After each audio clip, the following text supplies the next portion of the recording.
The werewolf girl barista keeps giving me free drinks. Have you ever wondered why an apex predator capable of tearing through reinforced steel with her bare claws would tremble at the sound of a human ordering a darkly roasted coffee? It creates a fascinating paradox when you witness Laura, who is a lycanthrope of the royal bloodline working incognito, as a barista completely lose her composure simply because a man named Jack asks for his usual order with a bit of gravel in his throat. The most dangerous creature in the sector is not the one with the fangs, but the one who can tame the beast with nothing more than a low murmur and a polite request for oat milk. It begs the question of whether true power is physical dominance or the ability to soothe a savage soul with a single sentence. The Earth District brew hub on the planet Ethilgard sat like a warm ember in the middle of a city built from cold chrome and indifference, while the rest of the district chased the efficiency of nutrient pastes and direct neural injections for sustenance. The brew hub remained a bastion of the old ways where liquid was heated by coils and beans were ground by friction. It was a place that smelled of roasted earth and vanilla, which was a stark contrast to the sterile metallic scent that permeated the rest of the space station's docking ring. For Laura, standing behind the counter with her apron tied tight around her waist, this shop was more than a place of employment, it was a hiding spot. Her light brown fluffy ears were usually pressed flat against her skull in an attempt to blend in with the eclectic hairstyles of the spacer crowd, but they would always perk up involuntarily at 800 hours. That was when the door chimed. Jack did not look like a man who could command the attention of a royal beast. He wore a jacket that had seen better decades made of a synthetic leather that was peeling at the elbows, and his pockets were always weighed down by physical notebooks rather than digital datapads. He was a writer in a galaxy that had largely stopped reading in favor of direct sensory downloads, yet he persisted in the archaic art of putting ink to paper. He walked with a slow, deliberate gait that suggested he was never in a hurry, or perhaps that he was simply observing the world at a frame rate higher than everyone else. When he stepped up to the counter, the holographic menu screens flickered with the blue light of the morning specials, but he never looked at them. He only looked at Laura. "Good morning," Laura Jack said, and the sound was like a heavy stone dropping into a deep well. Laura felt the vibration of his voice travel through the countertop and up her arms. Her species, the canid hominids of the Valdris system, were evolved for hunting in dense forests, where sound was the primary navigational tool. Her hearing was sensitive enough to detect a heartbeat from 3 blocks away, which usually made living in a bustling city like Ethilgard a torturous experience of constant cacophony. The screech of maglev trains and the whine of atmospheric regulators were a constant assault on her senses. But Jack's voice was different. It sat in a lower register that seemed to bypass her auditory processing centers and resonate directly with her parasympathetic nervous system. It was a frequency of absolute calm. "Good morning, Jack," she stammered, and her hands shook slightly as she reached for a ceramic mug. The heat rising from her cheeks was not from the espresso machine. She kept her eyes focused on the task at hand, because looking him in the eye usually resulted in her tail betraying her by thumping a chaotic rhythm against the metal cabinets behind her. Jack leaned his elbows on the counter and watched her work. He was not oblivious, but he was patient. He had noticed weeks ago that the coffee he received was never the standard drip he paid for, but a high-grade export blend usually reserved for diplomats. He had also noticed that she never charged him for the upgrade. He watched the way her claws, which were currently retracted to look like manicured fingernails, tapped nervously against the saucer. He found the rhythm soothing. To him, she was not a monster or a predator. She was simply the most interesting person on a planet full of dull archetypes. "You look tired," Jack noted, his voice dropping another octave as he leaned in closer.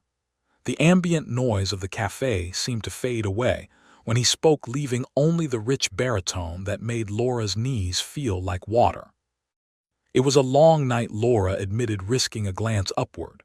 Her soft, warm eyes met his, and for a second the predator inside her, which was always packing and snarling at the edges of her consciousness, laid down and went asleep.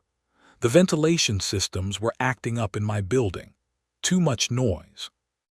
Jack nodded slowly as if this information was of vital strategic importance. Noise is the enemy of peace. You need silence to think, and you need silence to dream. I can bring you some noise-canceling foam from the surplus market if you like. It is not much, but it helps dampen the vibrations. Laura felt a sudden, overwhelming urge to leap over the counter and tackle him, not to hurt him, but to simply wrap herself in that voice and stay there until the galaxy stopped spinning. Instead, she slid the mug across the counter with 2 hands. "It is on the house," she whispered. "I made too much." It was the same lie she told every day. Jack knew it was a lie. He knew that she made a fresh pot specifically for him the moment she saw him turn the corner onto the street. He smiled, a slow expression that crinkled the corners of his eyes, and took the mug. His fingers brushed against hers, and the static electricity that jumped between them was strong enough to make the holographic menu glitch for a second. "Thank you, Laura," Jack said. He did not move away immediately. He took a sip of the coffee and let out a contented sigh. "You have a gift, you know. This is the only thing on this planet that tastes real." Before Laura could respond or find a way to stop blushing, the atmosphere of the cafe shifted violently. The bell above the door did not chime so much as it screamed in protest as it was shoved open. 3 large figures stomped in, bringing with them the smell of ozone and burnt engine grease. They were Krell mercenaries, large reptilian bipeds, with scales the color of bruised iron and attitudes to match. They were loud. They spoke in harsh, guttural barks that grated against the air like sandpaper on glass. Laura's ears flattened instantly. The influx of aggressive noise hit her like a physical blow. The Krell were known for their lack of manners and their tendency to break things that did not belong to them. They pushed their way to the front of the line, shoving a smaller avian customer out of the way with a casual cruelty that made Jack's jaw tighten. "Give us 3 stim packs, and make them hot," the largest Krell barked, slamming a fist onto the counter. The impact caused the delicate ceramic cups on the display shelf to rattle. Laura took a breath, trying to center herself. Her biology was screaming at her to engage. Her instincts, which she suppressed with medication and sheer willpower, were identifying the threat and calculating the most efficient way to sever the Krell's jugular. She could see the pulse throbbing in his neck. It would be so easy. One swipe. But she was Laura the barista. She was not Laura the exile. She was not a killer, not anymore. "I will be with you in a moment, gentlemen," she said, trying to keep her voice steady, but the growl was there, buried deep in the timbre. "Please do not hit the counter." The Krell laughed, a sound like rocks grinding together. He leaned over the counter, invading her space. His yellow eyes narrowed as he looked at her. "You are a fuzzy one, aren't you? Maybe you should move faster, or maybe I will reach back there and speed you up myself." The threat was explicit. The air in the cafe grew cold. Other customers looked down at their tables, terrified of drawing attention. On Ethelgard, the law enforcement droids were slow to respond to the lower districts, and everyone knew it. Laura's hand moved beneath the counter, reaching for the panic button, but her fingers curled into a claw instead. Her vision began to tint red. The noise of the Krell's breathing was amplified in her ears, drowning out everything else. She could feel the shift coming, the painful restructuring of bone and muscle that would unleash the wolf. If she turned now, she would lose everything. She would be hunted down. She would have to run again. But she could not let this disrespect stand. Then a notebook slapped onto the counter. It was not a loud slap, but it was firm. It was the sound of authority. The Krell leader blinked and looked down. Jack was standing next to him, calmly opening his notebook to a fresh page. He did not look up at the giant reptile. He simply uncapped a pen. "Excuse me," Jack said, and his voice was not loud, but it cut through the tension like a laser scalpel. "You are interrupting my research." The Krell turned his massive head slowly to look at the human. Jack was half his size and had no visible weapons. The absurdity of the interruption seemed to confuse the mercenary. You talking to me, little meat?" Jack finally looked up. His expression was one of mild annoyance, as if the Krell was a spelling error he was trying to correct. "I am talking to the source of the noise pollution that is currently ruining the ambient acoustic profile of this establishment. I am conducting a study on the correlation between cranial capacity and volume control in sentient species. You are providing excellent data for the lower end of the spectrum." The cafe went deadly silent. Laura stared at Jack, her claws freezing halfway to extension. He was insane. He was going to get killed.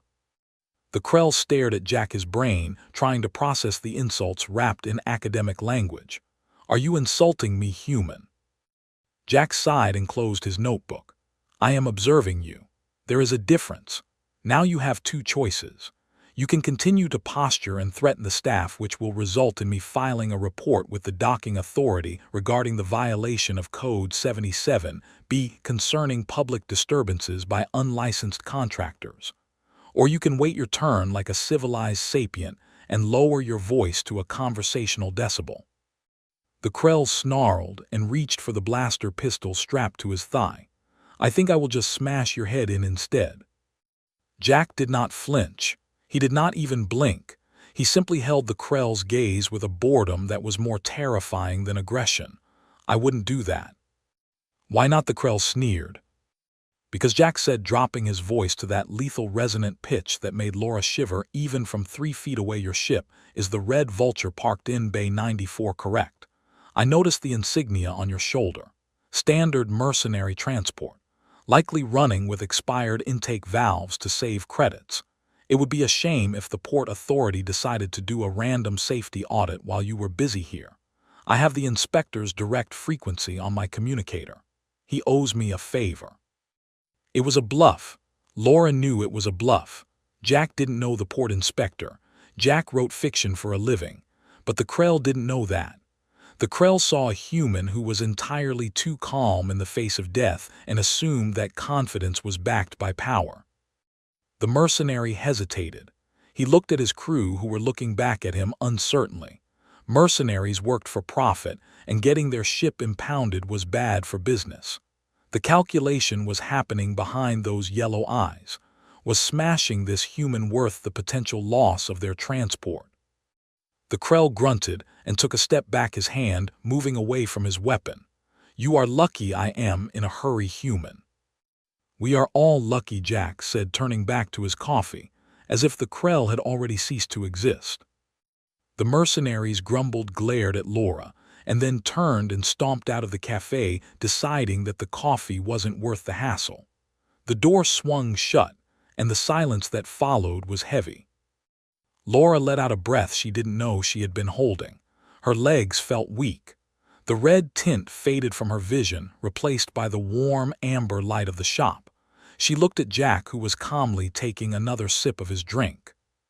"Jack," she whispered, "you could have been killed. They would have tore you apart." Jack looked at her and shrugged. He reached into his pocket and pulled out a few credits, placing them in the tip jar. "They were bullies, Laura. Bullies are not predators. They are scavengers. They look for fear, and when they don't find it, they get confused. Besides, I couldn't let them interrupt our conversation." Laura stared at him. He had faced down 3 armed killers because he didn't want them to interrupt their morning ritual. Her heart was hammering against her ribs, but this time it wasn't from adrenaline or rage. It was something else. It was the feeling of being protected. For her entire life she had been the weapon, the shield, the strong one. No one had ever stood in front of her before. "You lied to them," she said softly. "You don't know the port inspector." Jack winked, and the gesture was so charmingly human it made her toes curl. "I am a writer, Laura. I lie for a living. I just usually write it down first." He picked up his notebook and tapped it against the counter. "But you were ready to do something, weren't you? I saw your hands." Laura froze. She looked down at her hands, which were resting on the counter. They were human hands again, but the memory of the claws was still there. She looked back at Jack, terrified of what she would see in his eyes. Disgust. Fear. But Jack only looked curious. He looked at her hands and then up to her face with a softness that broke her heart. You held back. That takes more strength than fighting. I admire that. He didn't know what she was. He thought she was just a girl with a temper. The relief was so profound she almost cried. I just want to do my job, she mumbled. And you do it well, Jack said. He finished his coffee and set the mug down, but you are still shaking. I am fine, she lied. Jack shook his head. No, you are not. The adrenaline is still in your system. You need to walk it off. What time does your shift end? Laura glanced at the clock on the wall. In 10 minutes. Jack nodded. Good, I will wait. There is a park about 4 levels down near the reservoir. It is quiet there. No machines, no Krell, just trees and water. I will walk you there. You need to decompress. It wasn't a question. It was a statement of fact delivered in that voice that bypassed all her defenses. A park. Quiet. With him. The idea was terrifying and intoxicating in equal measure. You don't have to do that, she said, feeling the need to offer him an escape. I know I don't have to, Jack said. He turned and walked over to a small table in the corner, sitting down and opening his notebook again. I want to. Now go clean the espresso machine. I have a scene to finish writing before we go. Laura watched him for a moment longer. She watched the way his hand moved across the page, the way his brow furrowed in concentration. She took a deep breath, inhaling the scent of coffee and old paper. The monster inside her curled up tight, lulled into submission by the presence of a man who had no claws, no fangs, and no armor, but who had just saved her life without throwing a single punch. She turned back to the machine, her tail swaying gently behind her. She would go for a walk with him. She would listen to his voice. And for the first time in a long time, she wondered if maybe, just maybe, she didn't have to be alone in the dark anymore. The world outside was loud and dangerous, but in here, with the steam rising and the scratch of his pen on paper, there was a frequency of solace she had never known existed. Jack paused in his writing and looked up, catching her eye one last time before he returned to his work. A small smile played on his lips. It was the smile of a man who had found a story worth telling, and Laura had a sinking feeling that the story was going to be about her. And she found that she didn't mind at all. As the minutes ticked by, Laura cleaned the counter with a mechanical efficiency, her mind entirely elsewhere. She replayed the confrontation in her head, the way he stood, the way he spoke. Most men looked at her and saw a waitress or an exotic alien to be ogled. Some saw the fluffiness of her ears and assumed she was soft. Others saw the sharpness of her eyes and assumed she was trouble. Jack saw none of that. He saw a person who needed quiet. He saw a person who needed protecting, even if he didn't know exactly what he was protecting her from. She finished wiping down the steam wand and untied her apron. She folded it neatly and placed it under the counter. Her replacement, a young avian girl named Kiri, fluttered in from the back room, chirping a cheerful greeting. Laura nodded to her, but didn't speak, afraid that her voice would betray the trembling that was still subsiding in her limbs. She signaled that she was clocking out, and Kiri took over the station, immediately engrossed in the holographic orders. Laura stepped out from behind the counter. She felt exposed without the barrier of the machine between them. She smoothed down her simple gray dress, trying to look like a normal citizen of the district and not a fugitive princess of the lycanthrope high pack. She walked over to Jack's table. He sensed her approach before she arrived. He didn't jump or startle. He simply finished the sentence he was writing, placed the cap on his pen, and closed the book. He stood up, and she realized again that while he wasn't a giant, he had a presence that filled the space. "Ready?" he asked. "Ready," Laura replied. They walked out of the brew hub together into the neon-lit twilight of the street. The air was cooler here outside the climate-controlled shop. The hum of the city was a physical weight, a constant thrumming vibration of engines and electricity. Laura's ears twitched, pivoting toward the distant sound of a siren. She flinched slightly. Jack noticed. He moved closer to her, not touching her, but placing himself between her and the noise of the traffic. He began to speak, not about the weather or the incident, but about the history of the architecture they were passing. He talked about how the buildings were designed to mimic the cliff dwellings of old Earth, how the light refractors were tuned to a frequency that encouraged plant growth. His voice was a shield. As long as he was talking, the rest of the world faded into the background. The harsh mechanical grinding of the city was smoothed over by the cadence of his words. Laura found herself matching her stride to his. They walked past the bustling markets, past the hoverdocks, and towards the lift that would take them down to the reservoir levels. She didn't know where this was going. She knew that eventually he would find out what she was. He would see the beast. He would learn why she was hiding. But for now, as they stepped into the lift and the doors slid shut, enclosing them in a quiet box, she let herself believe that maybe the writer could rewrite her ending. "Tell me more," she said, softly breaking the silence as the lift began its descent. "Tell me about the cliff dwellings."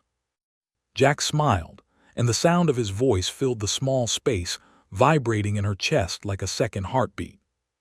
"Well," he began, "it started with a need for protection, but it ended up becoming a way to be closer to the sky." Laura closed her eyes and listened, letting the story carry her down into the dark safely. The lift doors slid open with a heavy pneumatic hiss that sounded like a dying breath, revealing the reservoir district of Ethelgard. If the upper levels of the city were a monument to chrome and commerce, this subterranean layer was a shrine to neglect and nature claiming back its territory. The air here was heavy with moisture, a dense fog that smelled of wet concrete and moss clinging to the synthesized stone walls. It was a place where the artificial light was dim and tinted a sickly green, mimicking the depths of an ancient forest canopy. To most citizens of the station, this was merely the plumbing, the ugly infrastructure that kept the glittering towers above hydrated. To Laura, it was the closest thing to home she had found in 3 years of running. They stepped out onto the metal grating of the walkway, which hovered 10 feet above the dark, sluggish water of the reclamation pools. The sound of the city was muffled here, replaced by the rhythmic dripping of condensation and the low thrum of the filtration turbines deep below the surface. Jack walked with his hands in the pockets of his worn leather jacket, his eyes scanning the shadows not with fear, but with the same analytical curiosity he had shown in the cafe. He did not seem bothered by the dampness or the gloom. In fact, he seemed to fit right in, a man of textures and rough edges, walking through a world that had forgotten how to be polished. Laura stayed close to him, her senses expanding into the dark. Down here the noise was different. It was biological. She could hear the scuttling of vermin in the pipes, the splash of bottom feeders in the water, and the distant echo of maintenance drones. But mostly she heard Jack. She heard the steady rhythm of his heart, which was beating at a slow, calm 55 beats per minute. It was a metronome that kept her own racing pulse in check. She watched him stop by a railing, looking out over the expanse of dark water, where bioluminescent algae swirled in lazy patterns. "It is peaceful down here," Jack said, his voice rolling through the fog like distant thunder. "Most people are afraid of the dark because they cannot see what is inside it. They forget that the dark is also a blanket. It hides you. It keeps you warm if you let it." Laura gripped the railing, her knuckles white. Her claws threatened to puncture the metal coating. She looked at him, her large, warm eyes filled with a mixture of longing and terror. She wanted to tell him everything. She wanted to tell him that she was not afraid of the dark because she was the dark. She was the thing that people feared would jump out from the shadows. But she couldn't. If he knew what she really was, a Valdris royal, an apex predator bred for war, he would look at her with the same revulsion everyone else did. He would see a monster. "I am not sure I deserve to be hidden," Laura whispered, the confession tearing itself from her throat before she could stop it. "I think sometimes that the light exposes us for a reason, to show everyone the cracks." Jack turned his head slowly to look at her. In the dim green light, his face was a landscape of shadows and sharp angles. He did not look surprised by her self-loathing. He looked as if he had read it in a book 1,000 times and knew exactly which page she was stuck on. "Cracks are not defects, Laura," he said softly, moving a step closer. "Cracks are how the pressure escapes. If you didn't have cracks, you would explode. You are holding so much inside of you. I can feel it vibrating off you like heat from an engine. You think you are broken because you don't fit into the mold that this plastic city has built for you. But maybe the mold is the problem. Maybe you are just too much reality for a world that prefers simulations. Laura felt a tear track hot and fast down her cheek, getting lost in the fur near her jawline. He was doing it again. He was rewriting her internal narrative, turning her shame into a virtue with nothing but words. She wanted to lean into him, to bury her face in the rough fabric of his jacket and smell the coffee and old paper that clung to him. But before she could move, her ears swiveled sharply to the left. A sound. It was not the drip of water or the hum of a turbine. It was the soft, wet scrape of claws on metal. It was a sound she knew better than her own name. It was the sound of a hunter stalking prey. The air in the reservoir seemed to drop 10 degrees instantly. The scent hit her a second later, a pungent musk of wet fur, stale blood, and the metallic tang of adrenaline. It was the smell of the Void Pack. They had found her. Laura shoved Jack behind her, her movement a blur of speed that no human eye could track. She dropped into a crouch, her legs coiled like high-tension springs. A low growl started deep in her chest, a vibration that rattled her ribs. Her eyes, which had been soft and brown, dilated until they were pools of black gold, scanning the fog for movement. "Stay back," she hissed, her voice distorted by the changing shape of her vocal cords. "Jack, do not move. Do not speak." Jack did not run. He did not scream. He simply took a half step back to give her space, his notebook appearing in his hand as if by magic. He stood there witnessing her transformation, not with horror but with a sudden, intense focus. From the shadows of a large drainage pipe, a figure emerged. It was a male of her species, but twisted. He was a scout, a lower caste wolf bred for tracking and cruelty. His fur was matted and gray, his body lean and wiry, covered in the scars of 1,000 dominance fights. He wore the leather and steel harness of the Void Pack, the sigil of the broken moon burned into the shoulder pad. His yellow eyes locked onto Laura, and a grin spread across his muzzle, revealing teeth that had been filed to needle points. "Princess," the scout snarled, his voice a high, rasping bark. "You are a hard female to track. The Alpha has been very unhappy. He has broken 3 furniture sets waiting for you." Laura bared her fangs, her hands fully transformed, now tipped with obsidian claws that could shear through body armor. "Go back, Goran. Tell him I am dead. Tell him I fell into the waste processing. If you try to take me, I will paint this walkway with your insides." Goran laughed, a dry, hacking sound. "You have grown soft, princess. Look at you, wearing a dress, serving bean water to cattle. You smell like milk and submission. You are no match for a warrior of the Void. Come quietly and maybe I will let you keep your ears." Goran took a step forward, his own claws extending. He was fast. Laura knew he was fast. She had been living on caffeine and anxiety for 3 years while he had been training and killing. She braced herself, calculating the angle of his lunge, preparing to sacrifice her left arm to protect her throat. Then Jack stepped forward. He walked past Laura, moving with that same maddeningly slow gait. He stepped directly into the space between the 2 predators. He did not look at Laura. He looked straight at Goran. He did not raise his hands. He did not puff out his chest. He stood with his weight on his back foot, his posture relaxed, his notebook held loosely at his side. "Excuse me," Jack said. The silence that followed was absolute. Goran stopped mid-step, his brain short-circuiting. He had expected the human to run. He had expected the human to cower. He had not expected the human to interrupt a blood feud with the tone of a librarian asking for quiet.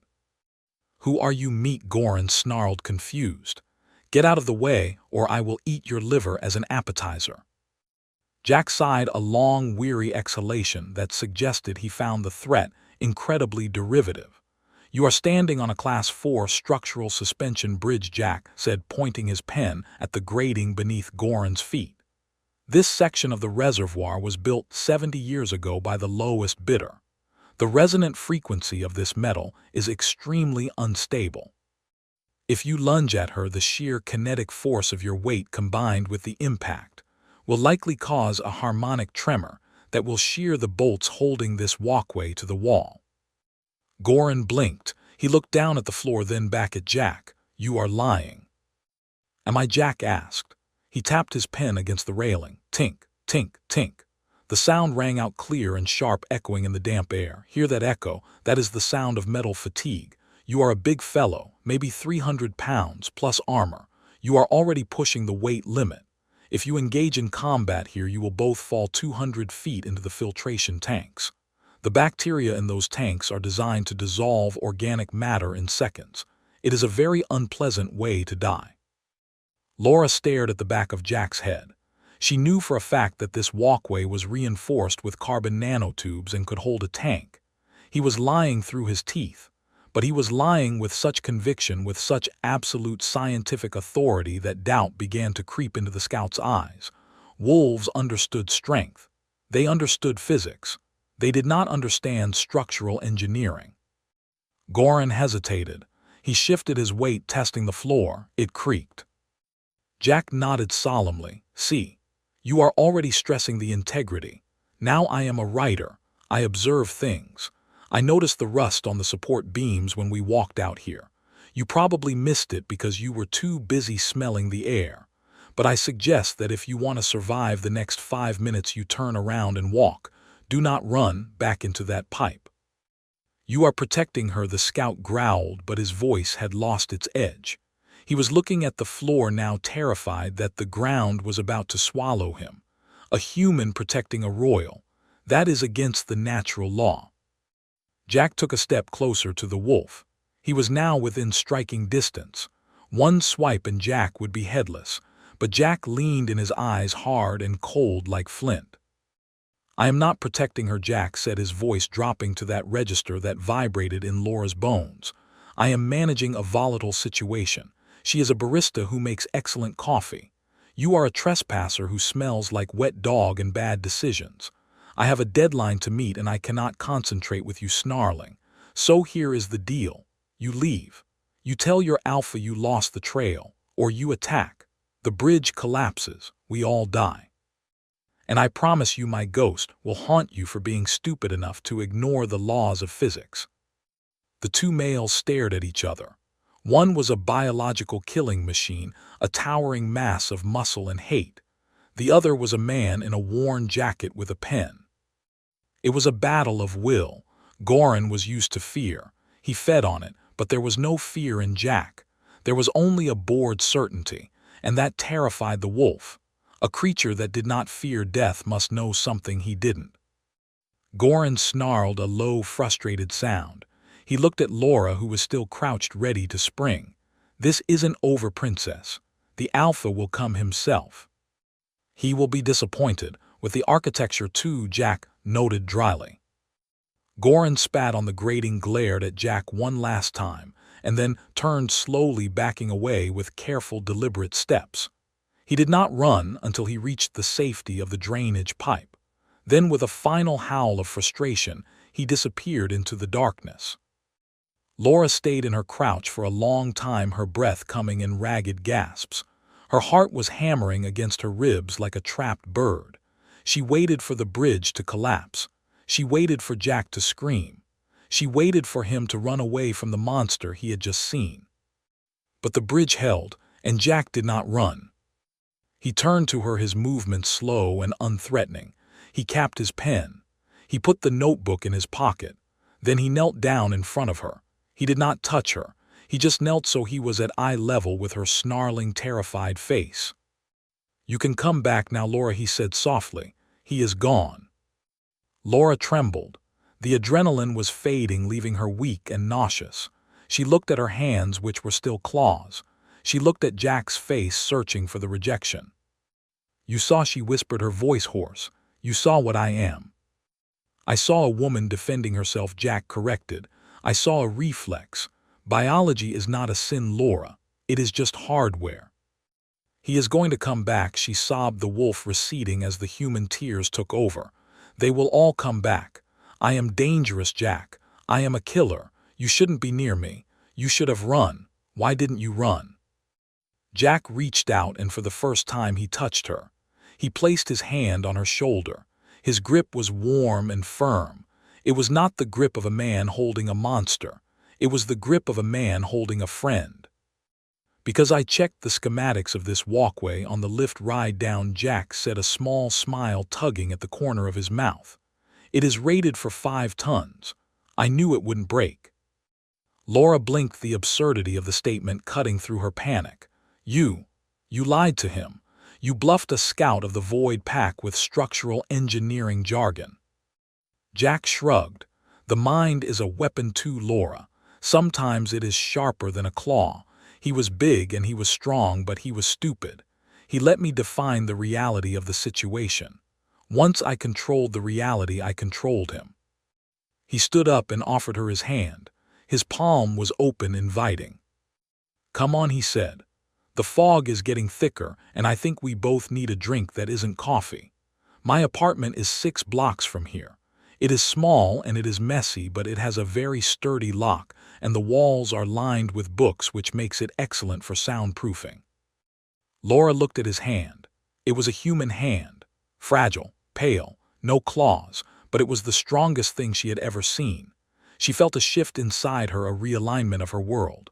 All her life she had been taught that strength was violence, that power was the ability to inflict pain. But here was a man who had defeated a warrior with a sentence. Here was a man who looked at her beast and saw only a woman who was tired. She reached out. Her hand was shaking, but as her fingers touched his, the transformation finally released its hold. Her claws receded. Her fur smoothed back. Her hand became a human hand again, small and pale against his. He pulled her up. She stumbled slightly, and he caught her, steadying her with an arm around her waist. She didn't pull away. She leaned into him, letting his gravity hold her upright.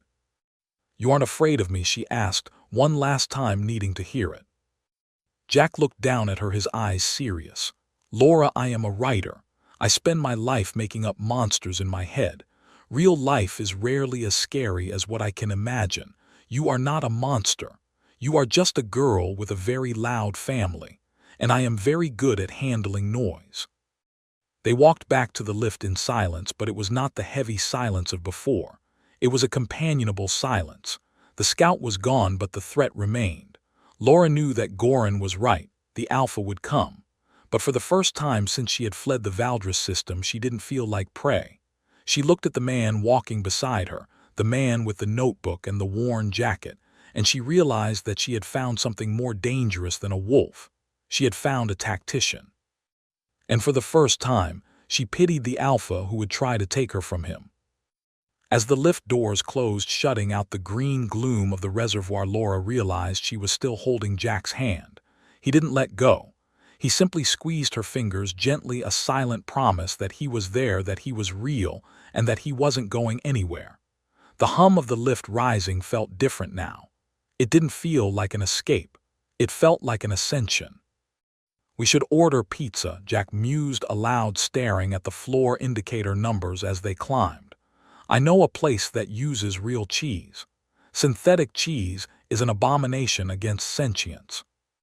Laura let out a sound that was half laugh, half sob. "Real cheese sounds good," she said.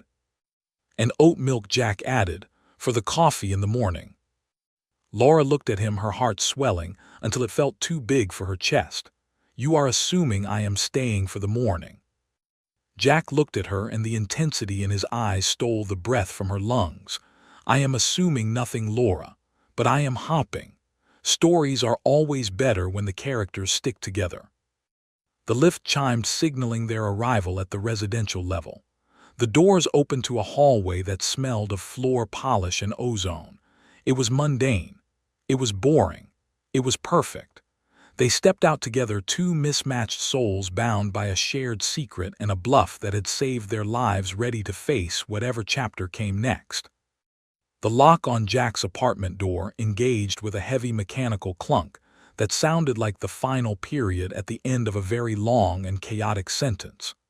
It was a physical bolt made of hardened steel, installed by a previous tenant who clearly shared Jack's distrust of digital security systems, which could be hacked by anyone with a decryption algorithm, and 5 minutes of spare time. Inside, the air was stagnant and smelled of dust and vanilla, and the sharp, acrid scent of old paper that was slowly decomposing. To Laura's heightened senses, it was an olfactory explosion of history. The apartment was not so much a living space as it was a library that had been invaded by a bed and a kitchenette. Stacks of books lined every wall, floor to ceiling, creating a labyrinth of literature that muffled the sounds of the outside world. There were no windows here, only a skylight that had been painted over with black sealant to keep out the perpetual neon glare of the Ethelgard skyline. Jack moved through the clutter with the practiced ease of a man who had memorized the topography of his own mess, stepping over a stack of encyclopedias and tossing his keys into a ceramic bowl that rang out with a clear bell-like tone. He did not turn on the main lights, which would have been harsh and buzzing, but instead flicked on a small brass desk lamp that cast a warm amber glow over the room. He turned to Laura, who was still standing by the door, her back pressed against the metal, as if she expected the Krell mercenaries or the Void Scout to burst through it at any moment. Her skin was pale underneath the soft fur of her ears, and her eyes were darting around the room, tracking the flight of a dust mote with a terrifying intensity.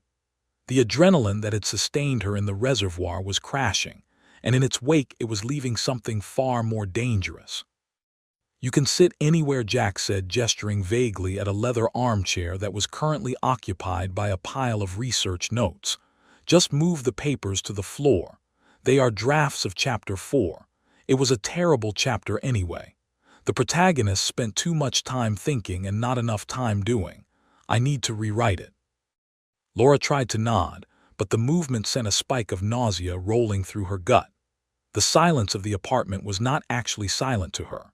Now that the immediate threat of violence was gone, her auditory filters were collapsing. She could hear the electricity coursing through the wires in the walls, a high-pitched singing that felt like a needle being driven into her eardrum. She could hear the drip of a faucet in the kitchenette counting down seconds like a bomb. She could hear the heartbeat of a neighbor 3 floors up. It was the lunar fever. It was a condition specific to her bloodline, a sensory overload that occurred when the stress of suppressing the wolf clashed with the biological imperative to let it loose. Usually she took suppressants. Her suppressants were in her locker at the brew hub. She was miles away from them. "I need," quiet Laura gasped, her hands flying up to cover her sensitive ears. "It is too loud. Jack, it is all too loud." Jack stopped halfway to the kitchen where he had been reaching for the kettle. He turned and looked at her, really looked at her with that analytical gaze that missed nothing. He saw the way her pupils were oscillating, the way her claws were fighting to emerge again, the sheen of sweat on her forehead. He didn't ask what she meant. He didn't say the room was quiet. He understood immediately that her reality was different from his. He crossed the room in 3 long strides, but he stopped a few feet away, respecting her space. He crouched down so he was looking up at her, reducing his threat profile. "Tell me what you hear, Laura," Jack said, his voice low and steady. "Focus on my voice. Ignore the rest. What do you hear?" "I hear the wires," she whispered, squeezing her eyes shut. "I hear the water. I hear the building settling. It hurts. It feels like my head is going to split open. The wolf wants to tear the walls down to stop the noise." Jack nodded slowly. "Sensory gating failure. Your brain is processing every signal as a priority threat. We need to dampen the input." He stood up and moved with a purpose that was calm but urgent. He went to the bookshelf nearest the bed and began pulling down thick, heavy volumes. They were old legal texts bound in dense leather. He didn't explain what he was doing, he just worked. He cleared a space in the corner of the room between the bed and the wall, a small alcove that was sheltered on 3 sides by books.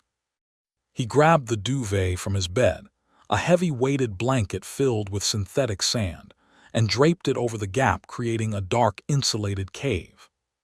"Get in there," Jack ordered gently. "It is a makeshift isolation chamber. The density of the books combined with the weighted blanket will absorb about 60% of the ambient vibration.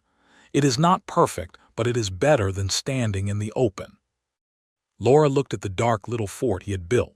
It looked ridiculous. It looked like something a child would build. But the moment she crawled inside, the relief was instant and staggering. The heavy blanket cut off the amber light, plunging her into a soothing darkness. The walls of books absorbed the high-pitched singing of the electricity. The world shrank down to a space 3 feet wide and 4 feet high. She curled into a ball, pulling her knees to her chest and wrapping her tail around herself like a scarf. She was shaking violently, her body burning with fever, but the noise, the terrible, agonizing noise, had dulled to a manageable roar. Jack did not leave. He did not go to the kitchen. He sat down on the floor right outside the entrance to her fortress. She could sense him there. She could smell the ink and the coffee. She could hear his heart beating steady and slow, a rhythmic thumping that was louder than the distant chaos of the city. "I am right here, Laura," Jack said, his voice coming through the blanket, muffled and soft. "I am going to sit here and I am going to guard the door. No one is coming in. The scout is gone. The Krell are gone. It is just us and the books." Laura let out a whimper that was half human and half animal. The fever was burning through her veins, turning her blood to lava. Her mind was fracturing. Flashes of her past assaulted her. The cold steel of the nursery on Valdris, the harsh lessons of the pack, the blood on her hands, the first time she had been forced to kill. She felt like a monster. She felt like a disease that was going to infect this safe, quiet place. "You should leave," she cried out, her voice cracking. "Jack, please, I might hurt you. When the fever peaks, I don't know who I am. I might strike out. I am a predator. You can't tame this." Jack's laughter was a low rumble that vibrated through the floorboards. "Tame it? Laura, I'm not trying to tame you. I'm trying to keep you company. And you won't hurt me. You have had a dozen chances to hurt me today, and every time you chose to protect me instead. Even when your instincts were screaming at you to kill, you stood in front of me. That is who you are. The fever doesn't change your soul, it just tests your hardware." He shifted, shuffling closer, until his back was resting against the stack of books that formed the wall of her shelter. "I am going to read to you," he announced. "No," Laura moaned, writhing in the small space. "No more noise, please." "Not noise," Jack corrected. "Signal. You are drowning in static, Laura. You need a strong, clear signal to lock onto. If you focus on the signal, the static fades away.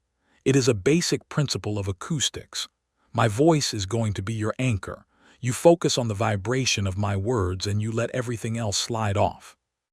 He didn't wait for her permission. He opened the notebook he had carried with him all day, the one with the peeling cover and the coffee stains. He cleared his throat, a sound that was surprisingly gentle, and began to read. The city of Oromar was not built, it was grown. It rose from the silicate sands of the desert like a crystallized idea, distinct and sharp against the chaotic horizon. To the traveler coming in from the wastes, it looked like a mirage, a promise of water and shade that would surely vanish if one dared to reach out and touch it. But Alara knew better. Alara knew that the walls were hard and the water was cold and the shade cost more credits than she would ever earn in a lifetime. Jack's voice was a physical force. It was not loud, but it was resonant. He spoke with a cadence that was hypnotic, a rhythmic rise and fall that mimicked the ocean or the wind. He didn't read like he was reciting text. He read like he was weaving a spell. He enunciated every consonant, gave weight to every vowel. Inside the blanket fort, Laura stopped writhing. She couldn't help it. Her ears, which were twitching in agony at the random sounds of the building, locked onto the pattern of his speech. It was predictable. It was structured. It was safe. The vibrations of his chest traveled through the floor and into her body, countering the erratic trembling of her limbs. She focused on the story. She visualized the crystal city he was describing. She saw Alara, the protagonist, walking through the streets. Alara was not like the others. Jack read on, turning the page, the sound of the paper crinkling loud but bearable. She carried a fire in her blood that the cold logic of the city could not extinguish. They called her a defect. They called her a glitch. But as she looked at the binary sunset, watching the twin stars dip below the horizon, she wondered if perhaps the machine was the defect, and she was the only living thing left inside it. Laura's breathing hitched. He was writing about her. Or maybe he was writing about himself. Or maybe he was writing about everyone who had ever felt out of place in a universe designed for conformity. The fever was still there, burning hot and fierce, but it was no longer consuming her. It was receding into the background, pushed back by the sheer weight of Jack's narrative. He was building a world with his voice and inviting her to live in it, a world where she was the hero, not the monster. Jack read for hours. He read until his voice grew raspy and deep, scratching at the edges of his range. He read through the first 3 chapters of his manuscript. He read through his notes. When he ran out of fiction, he started reading from the encyclopedia of ancient Earth history that was sitting on the floor next to him. He read about the migration patterns of whales. He read about the construction of the pyramids. It didn't matter what the words were. It only mattered that he kept speaking, that he kept the signal strong. Laura drifted in and out of consciousness. At some point she had uncurled from her ball. She had pushed the blanket aside just a fraction so she could see him. He was sitting there in the amber light, his tie loosened, his sleeves rolled up, revealing forearms that were not muscular like a warrior's but wiry and capable. He looked exhausted. There were dark circles under his eyes, but he didn't stop.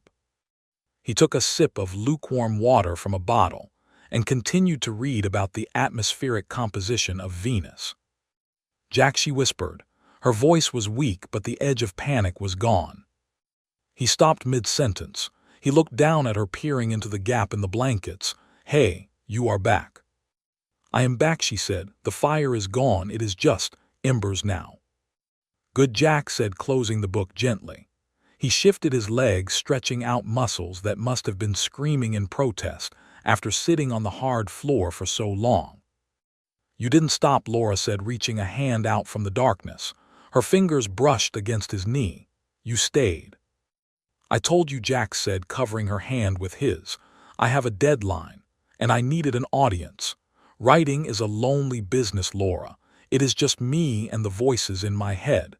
It was nice to have someone listen for a change." "You saved me," Laura said, and she meant it literally. If he hadn't anchored her, she would have shifted.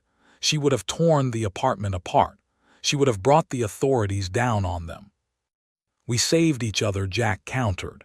"Do you know how hard it is to get a critique partner in this district? Most people just want to watch the holovids. You actually listened.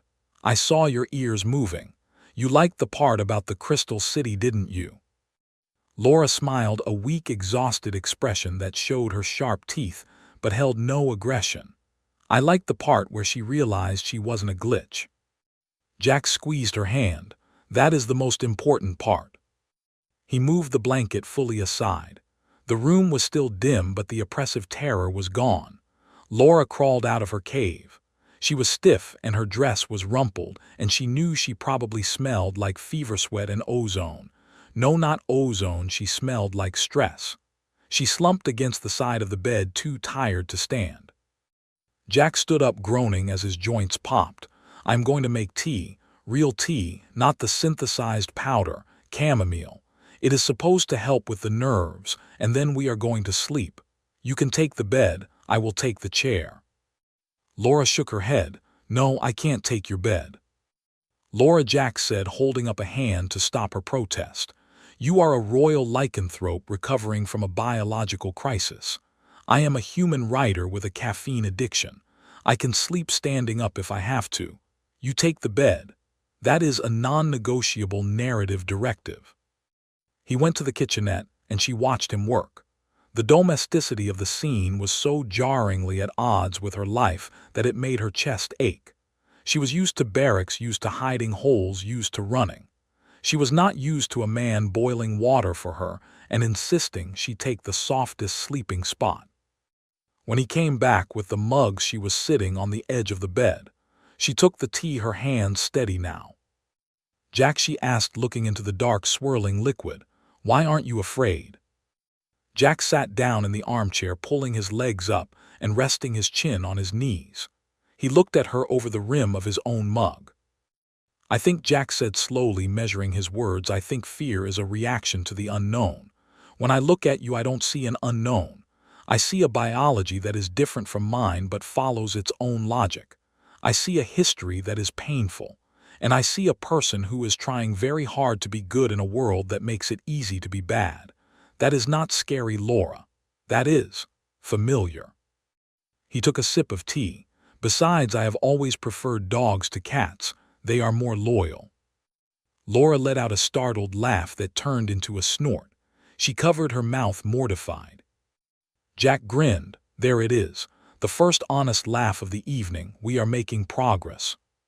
He set his mug down and leaned back, closing his eyes. Go to sleep, Laura. The door is locked. The books are thick, and I am a light sleeper. If the bad dreams come, I will read to you about the mating habits of the North American beaver until you are so bored you pass out again. Laura lay down, pulling the duvet up to her chin. The sheets smelled like him. It was a comforting scent, earthy and real. She watched him for a long time until his breathing evened out and his head lolled to the side in sleep. She realized then that the free drinks at the cafe had been the best investment she had ever made. She had thought she was just being kind to a lonely customer. She hadn't realized she was buying a sanctuary. For the first time in 3 years, Laura closed her eyes and didn't check the exits. She just listened to the steady rhythm of Jack's breathing and let herself drift into a dreamless sleep, guarded by a wall of books and a man who fought monsters with metaphors. But deep in her subconscious, the wolf was not sleeping. It was watching. It was watching Jack with a fierce, possessive intensity. He had protected the pack. He had provided the den. He had soothed the fever. The wolf did not know what a rider was, but it knew what an alpha was. And as far as the beast inside her was concerned, the man in the worn jacket had just claimed the title, not by shedding blood but by spilling ink. And if the void pack came back, and they would come back, they would find that the human was not unguarded. They would find that he had a shadow with teeth, and she would rip the throat out of anyone who dared to interrupt his story again. The night deepened over the Earth District. Outside, the neon lights flickered and the sirens wailed, but inside the apartment there was only the quiet resonance of two breathing in unison, a fragile peace built on words and trust, and the lingering scent of chamomile tea. It was the calm before the storm, but for tonight it was enough. The morning light that filtered through the blackened skylight of Jack's apartment was not the harsh neon glare of the Ethelgard streets, but a diffused gray softness that signaled the start of a rotation cycle that would change everything. Laura woke before Jack did, because her biology did not allow for the luxury of grogginess. Her eyes snapped open, and her ears swiveled instantly to the rhythm of his breathing, which was a steady, slow draft of air that sounded like the tide rolling in over a calm beach. She lay there for a long moment beneath the heavy duvet that smelled of him, a scent of cedar shavings and old ink, and she marveled at the fact that she was still alive.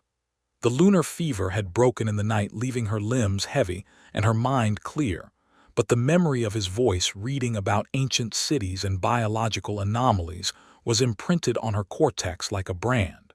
She turned her head on the pillow to look at him. He was asleep in the armchair, his head lolled back at an uncomfortable angle, his mouth slightly open, and a book about contract law resting precariously on his chest. He looked fragile. He looked like something that would be crushed in the first 5 seconds of a pack dominance fight. Yet she knew with a terrifying certainty that he was the most dangerous thing in the room. Jack woke not with a start, but with a sudden transition to alertness, as if his brain had simply booted up its operating system. He opened his eyes, blinked once at the ceiling, and then looked directly at her. There was no confusion in his gaze, no momentary lapse where he had to remember who she was or why there was a werewolf in his bed. He simply smiled, that slow, crinkling smile that made the knot of anxiety in her stomach loosen just a fraction. "Good morning, Laura," he said, his voice rough with sleep, a gravelly texture that sent a fresh wave of shivers down her spine. "I trust the fever has subsided. You stopped vibrating around 300 hours, so I assumed it was safe to stop reading about the industrial output of the Martian colonies." "It has passed," Laura said, sitting up and pulling the duvet around her shoulders. She felt exposed, not physically but spiritually. He had seen her at her weakest, and he had not flinched. "Thank you, Jack. You kept the noise away." Jack stretched his arms above his head, his joints popping with a series of sharp cracks that sounded like pistol shots in the quiet room. He stood up and walked to the kitchenette, filling the kettle again. He moved with a deliberate slowness, a refusal to rush that Laura was beginning to realize was his primary weapon against a galaxy that demanded speed. "We have work to do," he said over his shoulder. "The coffee shop opens in an hour, and unless my understanding of narrative structure is completely flawed, your alpha is going to be there." The scout ran away, which means he went to fetch the big gun. A plot point like that always escalates. It is the rule of rising action. Laura froze her hands, gripping the duvet until the fabric strained. "We can't go back there, Jack. Malachar isn't like the scout. He isn't just a bully. He is a warlord. He conquered the Stellar Rim Pax by tearing the throat out of the previous alpha with his teeth. He doesn't negotiate. He doesn't care about structural engineering or building codes. If we go back there, he will kill you." Jack watched the water boil, his expression mild. "He will try to intimidate me, certainly. He will threaten violence, but he won't kill me, not if we control the setting. See, Laura, men like Malachar rely on a very specific script. They rely on fear. They rely on the other person running or fighting back physically. If you run, he chases. If you fight, he overpowers you. But if you do neither, if you change the genre of the story from an action movie to a courtroom drama, he won't know his lines." He turned around and leaned against the counter, crossing his arms. "Besides, I need my morning coffee. And I am not going to let an overgrown canine with an anger management problem dictate where I get my caffeine." Laura looked at him, and for the first time she saw past the worn jacket and the writer's slouch. She saw the steel spine of a man who refused to be moved. It wasn't bravery in the traditional sense. It was an arrogance so profound it circled back around to genius. He believed so thoroughly in the power of his own mind that he rendered physical threats irrelevant. "You are insane," she whispered. "I am a writer," Jack corrected. "Same thing. Now get dressed. We are going to the brew hub, and you are going to make me a cappuccino, a real one." The walk back to the Earth District brew hub felt to Laura like a funeral procession. Every shadow seemed to hold a threat. Every passerby looked like an enemy. But Jack walked with his hands in his pockets, whistling a tune that sounded vaguely like an old Earth jazz standard. He stopped to look at a holographic advertisement for a new shuttle service. He commented on the font choice. He was aggressively normal, and as they walked, Laura found herself falling into step with him, matching his rhythm. His calm was contagious. It was a field of gravity that pulled her in and stabilized her orbit. When they rounded the corner to the brew hub, the street was unnervingly empty. The usual morning rush of commuters was gone. The sidewalk was clear, and standing in front of the glass doors of the cafe were 4 members of the Void Pack. They were massive, towering, nearly 7 feet tall in their combat armor, their fur bristling, their yellow eyes scanning the perimeter. But they weren't the main event. Sitting at the outdoor table, the one Jack usually occupied, was Malachar. He was a monster of a wolf. His fur was jet black, scarred by silver lines where blades and plasma had failed to kill him. He wore no armor, only a simple vest that showed off arms the size of tree trunks. He was drinking from one of the delicate ceramic cups, holding it with a delicacy that was more terrifying than if he had crushed it. When he saw Laura, his ears swiveled forward, and a low, thrumming growl started in his chest, a sound so deep it vibrated the glass windows of the shop. Laura stopped dead, her instincts screaming at her to flee. This was death. This was the end. Jack didn't stop. He didn't even slow down. He walked right past the 4 guards who were too stunned by his audacity to grab him and walked straight up to the table. He pulled out the chair opposite Malachar and sat down. He placed his notebook on the table. He took a pen from his pocket. He uncapped it. "You are in my seat," Jack said. The silence that descended on the street was heavy enough to crush a starship. The guards turned to stare. Laura stood paralyzed, 10 feet away, her heart hammering against her ribs like a trapped bird. Malachar stared at the human. His eyes were pools of molten gold, burning with a violence that had leveled cities. He set the cup down slowly. "You are the human the scout told me about," Malachar said, his voice a grinding tectonic shift of gravel and rage. "The one who speaks with fancy words. The one who thinks he can keep what is mine." Jack opened his notebook to a fresh page. He didn't look at Malachar. He looked at the paper. "I don't recall seeing a receipt of ownership," Jack said, writing the date in the top corner. "Laura is an employee of this establishment. She is a sentient being under the protection of the Galactic Charter. She is not a piece of luggage you can check at the gate. And you are still in my seat." Malachar stood up. It was like watching a mountain rise. He cast a shadow that swallowed Jack whole. He leaned across the table, his muzzle inches from Jack's face. He smelled of blood and old iron. "I could snap your neck with 2 fingers," Writer Malachar snarled. "I could tear your head off and mount it on my ship. Do you know who I am? I am the Alpha of the Void. I am the Eater of Moons. And you are nothing but soft pink meat." Jack finally looked up. He didn't lean back. He didn't blink. He looked Malachar in the eye with an expression of mild disappointment. "I know exactly who you are," Jack said, his voice dropping to that resonant pitch that cut through the air like a physical force. "You are a cliché. You are the tragic antagonist in the second act who thinks volume equals power. You are a biological dead end, Malachar.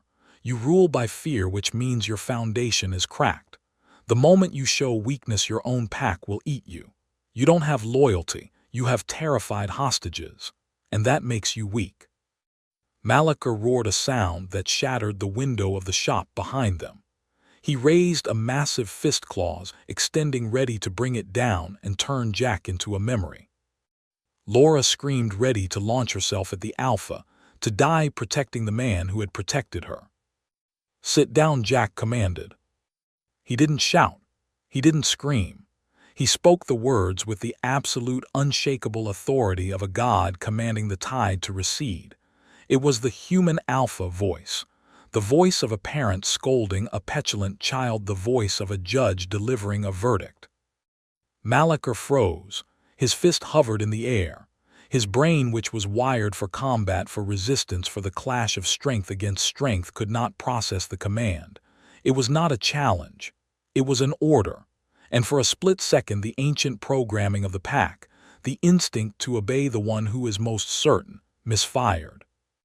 "I said sit down," Jack repeated, his voice softer now but heavier. "We are not going to fight, Malachar. Fighting is for beasts who cannot articulate their grievances. We are going to talk. You are going to tell me why you think you have a right to her, and I am going to explain to you using small words why you are wrong. This is the Earth District. We don't do blood feuds here. We do litigation. And I assure you my pen is sharper than your claws." Malachar lowered his hand slowly, his face twisting in confusion. He looked at his guards, who were looking back at him, waiting for orders. If he struck now, he would prove the human right, that he was just a beast.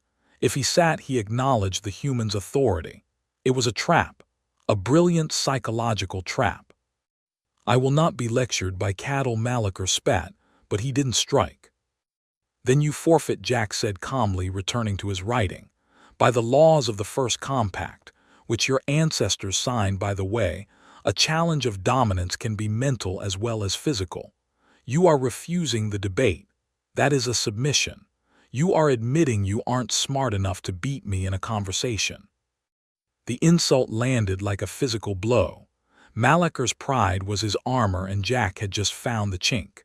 To be called weak was one thing. To be called stupid was unforgivable. "I can outthink you, human," Malachar growled, sitting back down slowly, the chair creaking under his massive weight. "I will break your mind, and then I will break your body." Laura watched in disbelief as the warlord of the Void Pack sat down to debate a writer. She moved slowly toward the table, her legs trembling. "Coffee, Laura," Jack said without looking up. "2 cups, black, and bring a saucer for the Alpha. He is making a mess of the table." Laura hurried into the shop, stepping over the shattered glass. Her hands shook as she worked the machine, but her mind was racing. Jack had done it. He had changed the battlefield. He had turned a massacre into a meeting. She watched them through the broken window. Jack was talking, his hands moving in calm, expressive gestures. Malachar was leaning forward, his brow furrowed, trying to keep up with the torrent of logic and law that Jack was unleashing. She brought the coffee out. She placed a cup in front of Jack and one in front of Malachar. She stood by Jack's side, expecting him to tell her to hide. "Stay here," Jack said, looking up at her and smiling. "I want you to hear this." He turned back to Malachar, who was staring at the coffee as if it were poison. "Here is the reality," Jack said, pointing his pen at the alpha. "You want Laura because she is a royal. You want her genetics to strengthen your line. You think that by forcing her to return you secure your legacy. But you are missing the variable of will. A coerced mate produces weak offspring because the stress hormones poison the womb. That is biological fact. If you take her by force, you destroy the very asset you are trying to acquire. You are a bad investor, Malachar. You are damaging the goods before you even get them home." Malachar snarled, his hands clenching. "She belongs to the pack. It is tradition." "Tradition is just peer pressure from dead people," Jack countered smoothly. "And it is inefficient. Look at her." Jack gestured to Laura, who stood tall beside him, her apron tied over her dress, her ears perked high. "She is thriving here," Jack said. "She is learning patience. She is learning commerce. She is learning how to interact with other species without killing them. These are skills your pack lacks. If you were a true leader, a visionary leader, you wouldn't be dragging her back to the Dark Ages. You would be leaving her here as an ambassador. You would be using her position to build an alliance with the Earth District. You could have free trade agreements. You could have better coffee, but instead you are thinking with your ego." Malachar blinked. The concept of trade had never occurred to him. He only knew conquest. But the way Jack framed it, it sounded like power. It sounded like a different kind of conquest. "Ambassador." Malachar grunted the word, tasting strange in his mouth. "It is a position of honor," Jack said, leaning back and taking a sip of his coffee. "Much more prestigious than breeding mare. If you appoint her ambassador, she remains part of the pack, but she stays here. You get the prestige of having a royal in a diplomatic post. She gets to live her life. And I get to keep my barista. It is a win-win-win. Or you can kill me, destroy this shop, get arrested by the Federation fleet that is currently patrolling this sector, and lose everything." Jack paused, letting the silence stretch. "The choice is yours, Alpha. Are you a savage or are you a statesman?" Malachar looked at Jack. Then he looked at Laura. He looked at the guards who were listening intently. He saw the logic. He saw the trap. But he also saw a way out that let him keep his dignity. Jack wasn't fighting him. Jack was offering him a promotion. Malachar picked up the tiny coffee cup. It looked ridiculous in his massive hand. He took a sip. He grimaced at the bitterness, but he didn't spit it out. "An alliance," Malachar mused. "The Void Pack has never had an alliance with Earth." "Because you keep eating the negotiators," Jack deadpanned. "Stop eating people, and you might find the universe is a very profitable place." Malachar let out a low rumble that might have been a laugh or might have been a growl. He looked at Jack with a begrudging respect. "You have a silver-tongued human. It is a dangerous weapon." "I keep it sharp," Jack said. Laura stood there, her hand resting on the back of Jack's chair, and she felt a shift within her soul. For years, she had believed that strength was defined by who could hit the hardest, who could growl the loudest. She looked at Malachar, the physical embodiment of that philosophy, a creature of muscle and violence. And then she looked at Jack, a man who couldn't lift 100 pounds, but who had just brought a warlord to heel with a cup of coffee and a vocabulary. She realized then that she didn't need a protector in the way she had thought. She didn't need someone to fight her battles. She needed someone who could end the war before it began.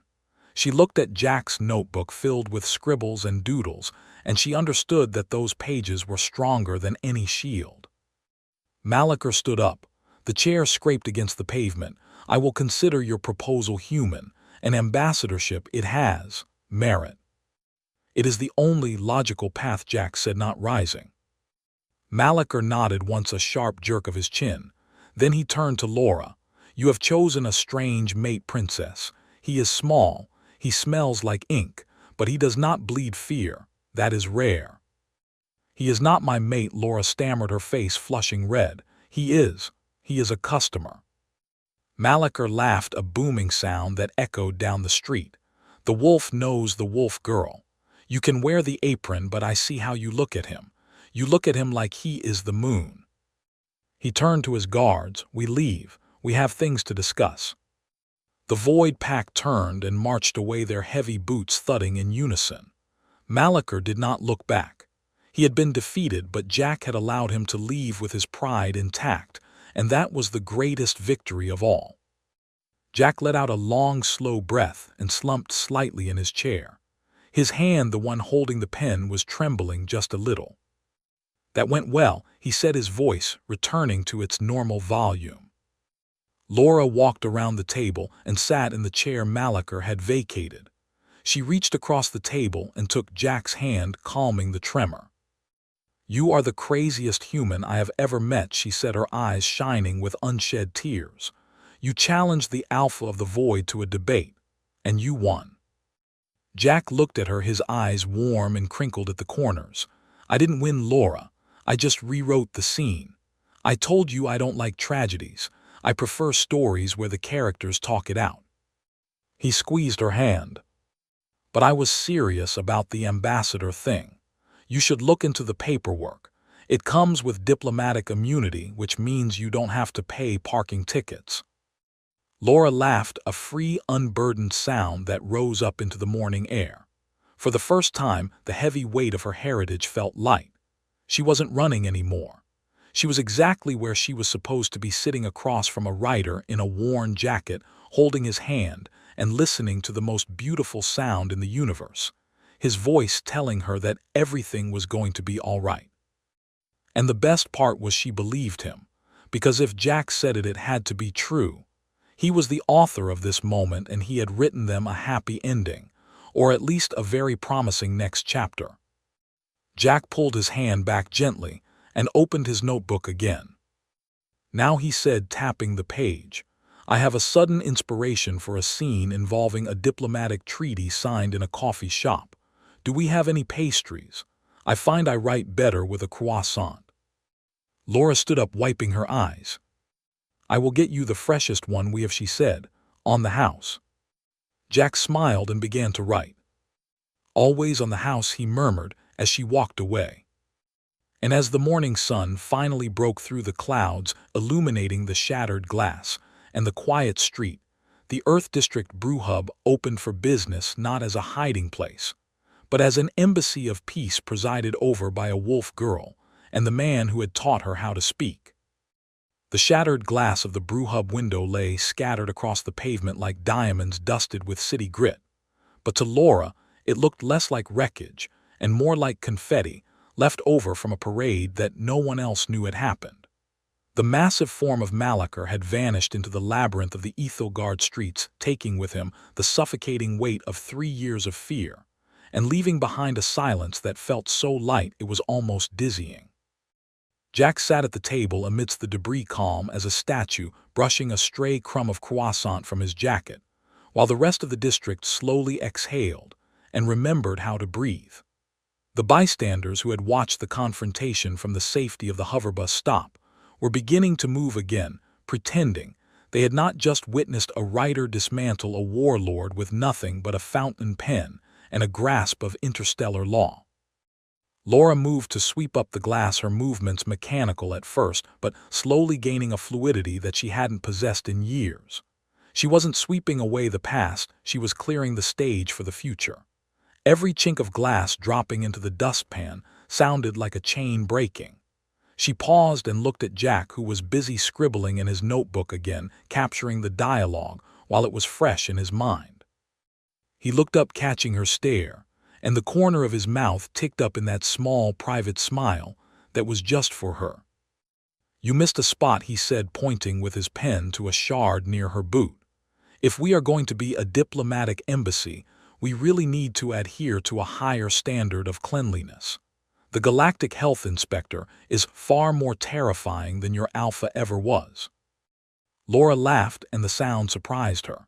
It wasn't the nervous titter she used with customers or the sharp bark of the wolf. It was a deep, resonant sound that came from her belly. She swept up the shard and walked over to the table, pulling out the chair opposite him. She didn't ask if she could sit. She just sat. The dynamic had shifted irrevocably. She was no longer just the barista serving the customer, she was the partner debriefing the strategist. "You really think he will do it?" she asked, leaning her chin on her hand, her tail swishing contentedly behind her chair. "You think Malachar will actually file the paperwork for an ambassadorship?" Jack stopped writing and tapped his chin thoughtfully. "Malachar is a creature of ego, Laura. I gave him a title that sounds impressive but requires him to do absolutely nothing except boast that he has influence in the Earth District. He will file the paperwork before the sun sets. In his mind, he won. He thinks he negotiated a treaty. He doesn't realize he just signed a permanent leave of absence for his best warrior. That is the beauty of bureaucracy. It allows everyone to feel important while ensuring that nothing actually changes except the things that matter." He reached across the table and took her hand, his thumb tracing the line of her knuckles. "You are free," he said simply. The words hung in the air, heavy and golden. Laura looked down at their joined hands.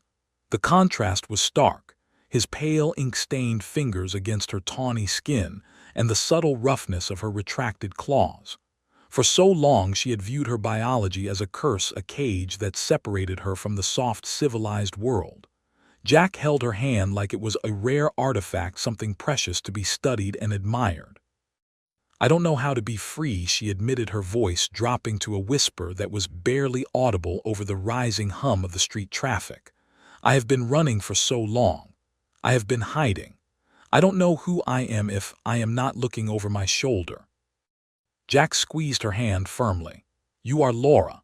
You are the woman who makes the best coffee in the sector. You are the woman who stood between a monster and a writer to protect a story she hadn't even read yet. Freedom isn't about knowing exactly where you are going, it is just the absence of the thing that was chasing you. The rest is just improvisation, and you are very good at improvising." He released her hand and sat back, picking up his coffee cup. "Speaking of improvisation, we need to discuss the economics of this establishment. I have been doing some calculations based on the frequency of my visits and the average market price of the beans you use." Laura stiffened slightly, her ears flattening. She knew this conversation was coming.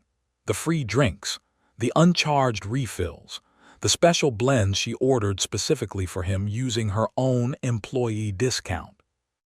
Jack continued, his tone light but his eyes serious. "By my estimate, you have given me approximately 4,000 credits worth of coffee over the last 6 months. That is a significant deficit in your inventory logs. If the owner finds out, you could be in trouble." "He knows," Laura blurted out. "The owner knows I pay for them." Jack paused, the cup halfway to his mouth. He lowered it slowly. "You pay for them out of your wages." Laura nodded, her face burning. She looked away, unable to hold his gaze. It was a stupid lycanthrope instinct, a biological imperative that she had tried to suppress but failed. In her culture, in the raw, wild dominance of the pack, you didn't buy gifts for the one you desired. You provided sustenance. You proved you could provide. It was a courtship ritual as old as her DNA. If you wanted the attention of a mate, you fed them. You gave them the best kill, the warmest pelt, or in this case, the finest roast from the highlands of Kepler 186F. It is a custom," she stammered, picking at a loose thread on the tablecloth. "Among my people, we don't ask for dates, we don't send flowers. Those things are useless, we provide. If you want to show someone they matter, you ensure they have energy. You ensure they are warm. I saw you writing every day. I saw how tired you looked. My instincts just took over. I wanted to fuel you." She risked a glance at him, expecting to see confusion or perhaps mockery. It was a primitive thing, after all, a beastly way of saying "I like you." But Jack wasn't laughing. He was looking at her with an expression of profound tenderness, a look that stripped away all her defenses. "You were keeping me alive," he said softly. "I was trying to help you write," Laura whispered. I liked the way your voice vibrated when you ordered. I liked the way you smelled like old paper and focus. I wanted you to stay, so I gave you the only thing I had to give." Jack closed his notebook. He placed both hands on the table and leaned forward. "Laura, I have spent my life inventing romances on paper. I have written about star-crossed lovers meeting on the event horizon of a black hole. I have written about telepathic soul bonds that span galaxies. But not once in all my years of imagining have I ever written anything as romantic as a woman paying for my coffee every single day just to make sure I had the energy to create." He reached into his jacket pocket and pulled out a small velvet pouch. He placed it on the table between them. "I knew," he confessed.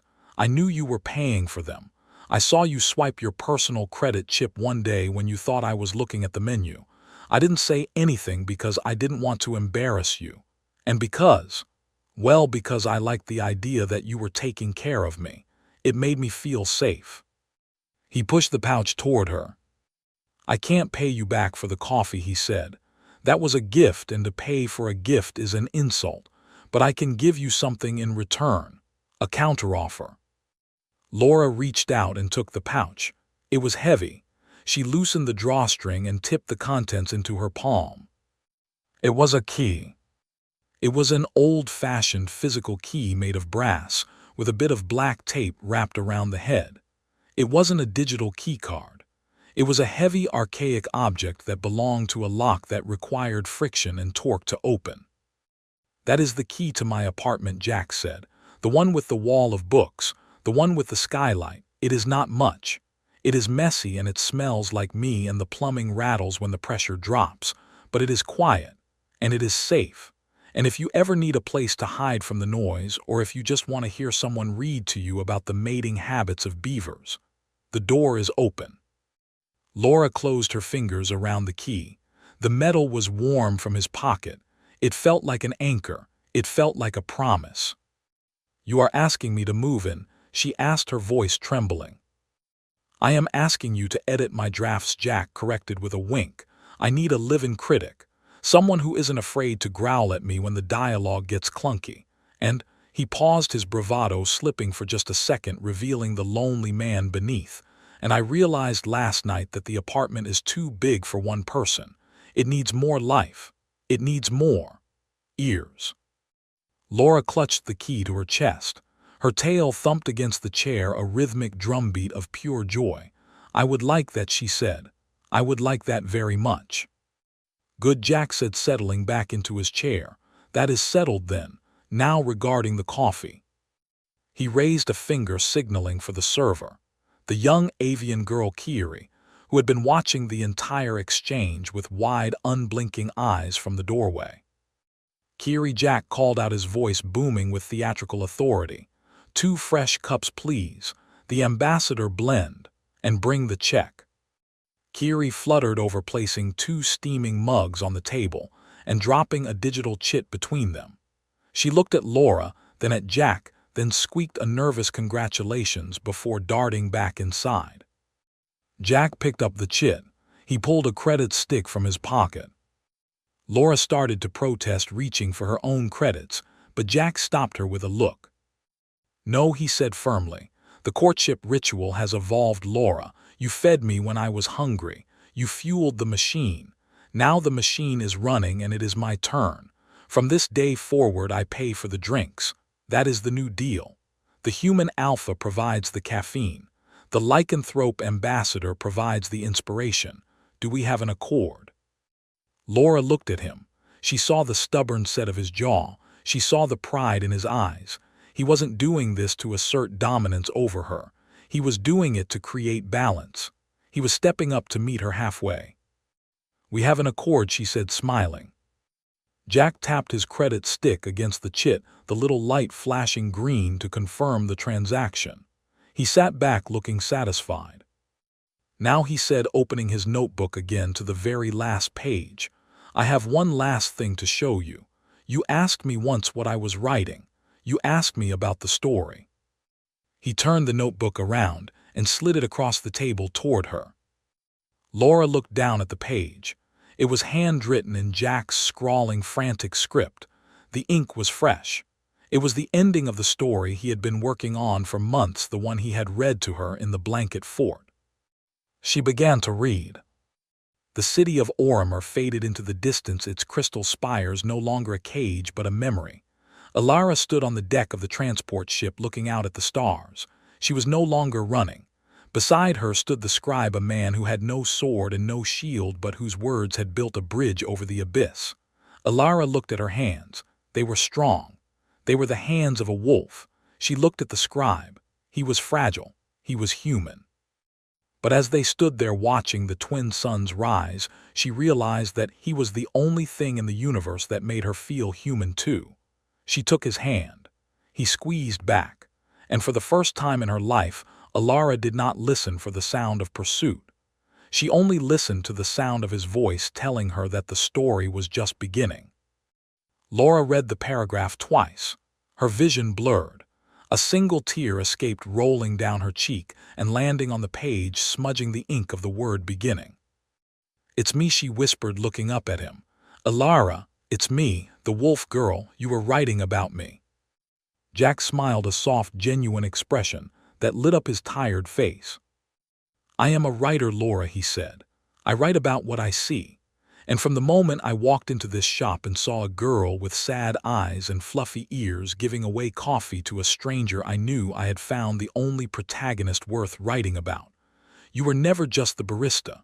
You were always the story." Laura reached across the table and took his hand again. The noise of the city seemed to swell around them. The honking of hovercars, the chatter of pedestrians, the distant whine of the maglev trains. But for the first time it didn't hurt her ears. It just sounded like music. It sounded like life. "So how does it end?" she asked, tapping the notebook. "After the ship leaves, what happens next?" Jack laughed and shook his head.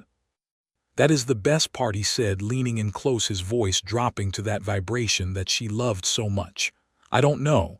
The outline ends there. The rest of the book, we have to write that together. One day at a time. One cup of coffee at a time." He picked up his mug and raised it in a toast. "To the sequel," he said. Laura picked up her mug. Her hand was steady. Her heart was full.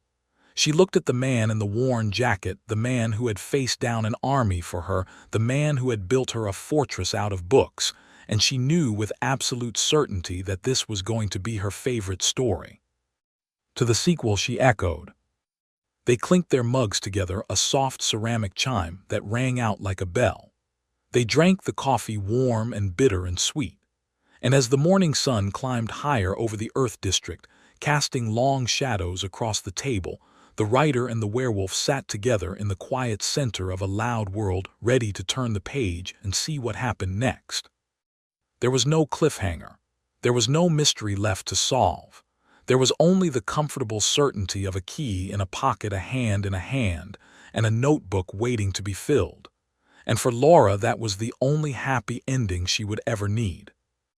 The camera of the universe seemed to pull back then, widening the shot to show the bustling cafe, the busy street, the gleaming towers of Ethelgard rising into the sky. But even as the view expanded, the focus remained tight on the two figures at the table. They were small in the grand scheme of the galaxy, just two specks of biology on a floating rock in space.